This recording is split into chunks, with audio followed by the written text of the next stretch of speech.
এই বিষয়ে বিস্তারিত জানাতে কারওয়ান বাজার থেকে আমাদের সঙ্গে যুক্ত হচ্ছেন সহকর্মী শাহরিয়ার কবির। শাহরিয়ার, সকাল থেকে বৃষ্টি হচ্ছে, বৃষ্টি এবং যানজট মিলে সড়কের কি পরিস্থিতি দেখছেন জানাবেন।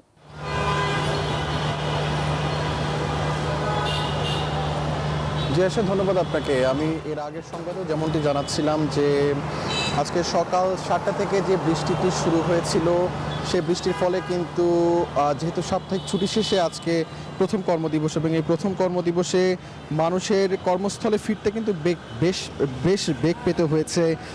যারা রাজধানীর ধানমন্ডি, মোহাম্মদপুর এই সব এরিয়া থেকে এবং রামপুরা বাড্ডা এইসব এরিয়া থেকে যারা কারওয়ান বাজার এবং মতিঝিল অফিস পাড়ায় যারা সংযুক্ত হওয়ার চেষ্টা করেছেন, তারা কিন্তু বেশ বেগ পেয়েছেন। পাশাপাশি যারা মিরপুর থেকে এসছেন তারা কিন্তু তেমনটি বেগ পায়নি, কারণ তারা কিন্তু চাইলে মেট্রো রেলে করে এসে তাদের কর্মস্থলে ফিরতে পেরেছেন।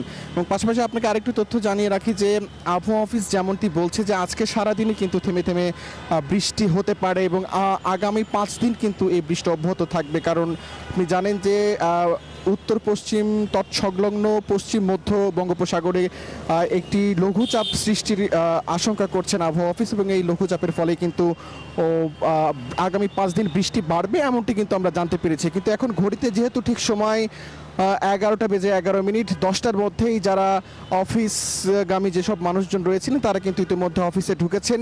এখন পর্যন্ত কিন্তু আশেপাশের কারওয়ান বাজার সহ আশেপাশের যে এলাকাগুলো রয়েছে সেগুলোতে কিন্তু তেমন কোনো যানজট আমরা লক্ষ্য করিনি। সাধারণ মানুষ নির্বিঘ্নে এখনও চলাচল করতে পারছেন। তবে সকাল থেকে যে বৃষ্টিটি হয়েছিল সেই বৃষ্টির ফলে কিছুটা বেগ পেতে হয়েছে সাধারণ মানুষকে।